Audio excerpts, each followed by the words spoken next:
जय जगन्नाथ। नमस्कार प्रिय दर्शक बंधु, मु ज्योतिष आचार्य प्रमोद कुमार पंडा आपण मानक स्वागत करुच्ची आपण मानकर प्रिय चैनल एस्ट्रो कल्याण चैनल।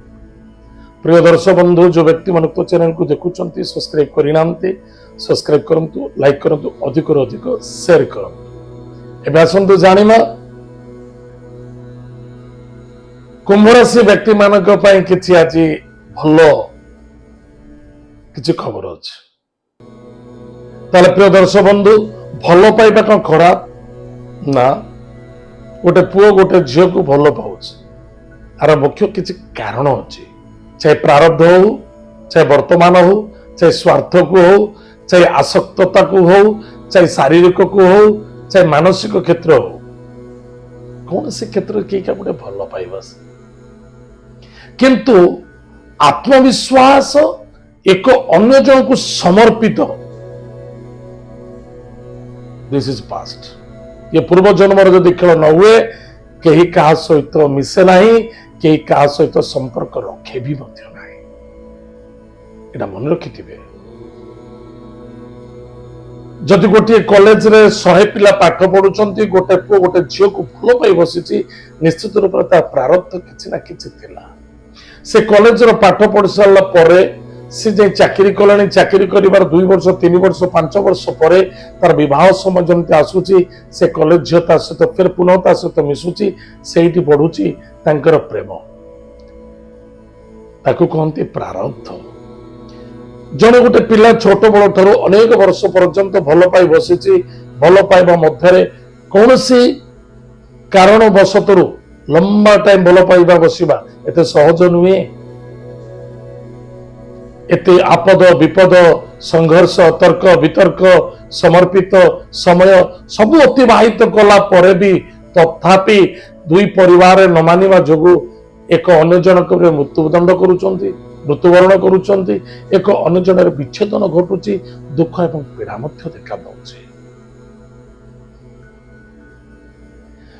पिता पुत्र को भल पाइबा बा कन्या पुत्र को भल पाइबा बा कन्या पिता को भल पाइबा, भाई भौणी भितर श्रद्धा आदरता रखिबा, माता पुत्र मध्य श्रद्धा आदरता रखिबा, बा बंधु बांधव भितर एक अन्य जन को भल पाइबा, तो एटा कौन सब पाप नुहे, पुण्यता। प्रेम प्रेम शब्दटा भगवान राधा एवं कृष्ण पाखर जानियो, प्रेम क्या कहते। ताले प्रिय दर्शक बंधु, कुंभ राशि व्यक्ति, जो व्यक्ति जन्म जातक राशि होची कुंभ राशि, अन्यथा जो व्यक्ति जन्म जातक लग्न होची कुंभ लग्न। जदि आपण पाखे जातक ना नाम राशि होची कुंभ राशि, निश्चित रूप से आपण 1 जनवरी 2026 ठारू 2 जून भितर आपण निश्चित आपण लव रे, आपण रास्ता रे, आपण लक्ष्य रे आपण परिपूर्णता प्राप्ति हो। जदि आपण कौन से झील को भल पाई निज परिवार रे कहतु, आगु को कथा बढ़ातु, निश्चित रूप से विवाह कार्य समापन हम, सफलता मिल। किंतु मन कथा आजिकल बहुत पिला माने अछन, मन कथा मन रखिबे, बापा मां को जणैबेनी, साडे प्रस्ताव आसेला पर याडे देखला बेदी ऊपर बरास्तव कन्या छु, या को कहंती जानछि ने ओवर फाजिल, धोखाबाजी। ठीक अछि, आपण एक अन्य को भीतर भल पाइछत, आपण घर परिवार भीतर कोनतो आगु को प्रस्ताव बढ़ांतु, निश्चित ताहा किछि ना किछि तो सफलता, किछि ना किछि तो रास्ता बाहरिबो। निश्चित रूप से जदि सफलता पाइबा चाहते, जदि कौन सी पुओ झील भीतर भल पाई, एक अन्य भीतर भल पाई, निश्चित रूप से घर भीतर प्रस्ताव पका, सफलता मिल।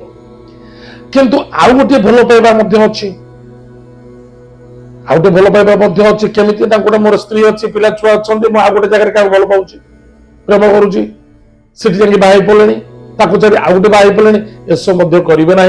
एथरे कि मात्र पाप भार बढ़े, पुण्यता बढ़े नहीं, अभिशाप एवं पाप बढ़े, ताहाकु धैर्य धरि आपण कष्ट साध्य। आपण केबे देखि नथबे, जानि नथबे, आपण सुनुचंते, आमे मोर लाइन रे दीर्घ 35 वर्ष साला 40 वर्ष साला अनुभव एवं अनुभूति मध्य अछि। पूरा भारत रे एते लव हे नथबे, जति कि लव, जति कि लव मैटर, जति कि लोक माने अनुभव अनुभूति करूतिले ता महाराष्ट्र, जे महाराष्ट्र मोर दीर्घ 30 वर्ष समथिंग हैला मो रहिबा मोर, ତେଣୁ ମୁଁ ଅନୁଭୂତି କରିଛି କଣ କେମିତି ଜୀବନରେ କଟେ। ତାହେଲେ ପ୍ରିୟ ଦର୍ଶକ ବନ୍ଧୁ, ଜୁନ ମାସ ଠାରୁ କେବେ ବି ଜିଦି କରିବା, କ୍ରୋଧୀୟ ବା ଅଶାନ୍ତି ବା ଅସନ୍ତୁଷ୍ଟତା ହେବା ବିଲକୁଲ ଠିକ ନୁହେଁ। ଏକ ଅନ୍ୟ ଜଣ ଭିତରେ ସାମଞ୍ଜସ୍ୟ ବା ପ୍ରେମତା, ଆତ୍ମବିଶ୍ୱାସତା, ଆତ୍ମନିର୍ଭରତା ରଖିବା ଅତ୍ୟନ୍ତ ଆବଶ୍ୟକତା ଅଛି। ପତି ପତ୍ନୀ ମଧ୍ୟରେ ସନ୍ଦେହତା ଯଦି ଆପଣ ଅଧିକ କରନ୍ତି ତାହେଲେ ନିଶ୍ଚିତ ରୂପେ ଦୁଃଖ ଏବଂ ପୀଡ଼ା ଦେଖାବେ। କାରଣ ରାହୁ ଆପଣଙ୍କର ରାଶି ଉପରେ ଅଛି। ରାହୁଙ୍କର ପ୍ରଥମ ଦୃଷ୍ଟି ହଉଛି ପଞ୍ଚମ ଭାବ, ଯେ କି ସେଠି ଶନି ମଧ୍ୟ ଉପସ୍ଥିତ ଅଛି ବୃଷ ରାଶିରେ। ସେଠି ସନ୍ଦେହତା ମଣିଷର ସବୁ ରୋଗକୁ ଠିକ କରିପାରିବ, ମେଡିସିନ ଅଛି, କିନ୍ତୁ ସନ୍ଦେହତା ରୋଗକୁ କେବେ ମେଡିସିନ ନାହିଁ। ସନ୍ଦେହତା ରୋଗ କେବେ ମେଡିସିନ ନାହିଁ, ତା ପାଇଁ ମେଡିସିନ ତିଆରି ବି ହେଇନାହିଁ ଆଜି। ସନ୍ଦେହ କରିବା, ଗାଲୁଆମି କରିବା, ମିଛ କହିବା, ଆ ପାଇଁ କିଛି ମେଡିସିନ ନାହିଁ। ତାହେଲେ ପ୍ରିୟ ଦର୍ଶକ ବନ୍ଧୁ, ନିଶ୍ଚିତ ରୂପରେ ଆପଣଙ୍କର ବିବାହ ଜୀବନ, ଆପଣ 2026 ମସିହାରେ ବିବାହ ବିଲକୁଲ ଠିକ ଠାକ ଜୀବନ କଟିବ। କିନ୍ତୁ ସନ୍ଦେହ ଭିତରେ ରଖିବେ ନାହିଁ କି ନିଜ ଚରିତ୍ରହୀନତା ହେବା ଉଚିତ ନୁହେଁ। ଚରିତ୍ର ପ୍ରତି ସଠିକତା ରଖିବା, ଚରିତ୍ରବାନ ହେବା ଖାଲି ପୁରୁଷ ମାନଙ୍କ ପାଇଁ ନାହିଁ, ନାରୀ ମାନଙ୍କ ମଧ୍ୟ ସାବଧାନ। ବହୁତ ମହିଳା ମାନେ ମଧ୍ୟ ଅଛନ୍ତି ଯେ କି ସେ ନିଜ ଭୁଲଟାକୁ ନିଜେ ସ୍ୱୀକୃତ ଦିଅନ୍ତି ନାହିଁ, ନିଜେ କଣ ଭୁଲ କରୁଛନ୍ତି ନିଜେ ବି ଜାଣିନାହାନ୍ତି। ବାପା ମା ଯେତେବେଳେ ଜନ୍ମ ଦେଇଛନ୍ତି ଦିନେ ନା ଦିନେ ସେ ବିବାହ ଦେବେ, ଧୈର୍ଯ୍ୟର ଆବଶ୍ୟକତା ଅଛି।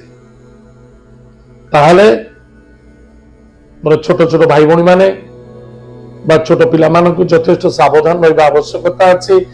ନିଶ୍ଚିତ ରୂପରେ ବୈବାହିକ ଜୀବନ ଏ ବର୍ଷ କୁମ୍ଭ ରାଶିରେ ବହୁତ ଭଲ ରହିବ, ଭଲ ରେଜଲ୍ଟ ଦବ, ଭଲ ଫଳପ୍ରଦ ମଧ୍ୟ ଘଟିବ। ଏତଦ୍ ବ୍ୟତୀତ ଏଥିରେ କଣ ହଉଛି ନା ଧନ ବି ଖର୍ଚ୍ଚ ହଉଛି, ସମୟ ବି ଖର୍ଚ୍ଚ ହଉଛି, ମାନସିକ ମଧ୍ୟ ଡିଷ୍ଟର୍ବ ହଉଛି। ଏଥିପାଇଁ ଯଥେଷ୍ଟ ସାବଧାନ ରହିବା। ଏ ବର୍ଷ 2026 ମସିହା ଆପଣ ବୈବାହିକ ଜୀବନ ନିଶ୍ଚିତ ରୂପରେ ଅମୃତମୟ, ଲାଭମୟ, ମଙ୍ଗଳମୟ ହବ। କାହିଁକି ହବ ନା ବୁଧ ଏବଂ ଶୁକ୍ର ଗ୍ରହଙ୍କର ବହୁତ ବଡ ଫୋକସ ଆପଣ ପ୍ରତି ଅଛି। ଏଥିପାଇଁ ଯଥେଷ୍ଟ ଆନନ୍ଦ ମିଳିବ, ବିଜୟ ପ୍ରାପ୍ତି ମଧ୍ୟ ହୁଏ। ତାହେଲେ ପ୍ରିୟ ଦର୍ଶକ ବନ୍ଧୁ, ପ୍ରତିକାର କଣ ଅଛି? ପ୍ରତିକାର ହେଲା ଗୋଟିଏ କଥା, ସତ କହିବା ଏବଂ ନିଜର ଚରିତ୍ର ପ୍ରତି ଚରିତ୍ରବାନ ହବା, ବାସ୍। ତାହେଲେ ଆମେ ଏ ବର୍ଷ 2026 ମସିହା ବିଜୟ ପ୍ରାପ୍ତି ହେବା। ଆଜି ତ ସମୟ ଯାଇଛି, କାର୍ଯ୍ୟକ୍ରମ ଆମେ ଏଇଠି ରଖୁଛୁ।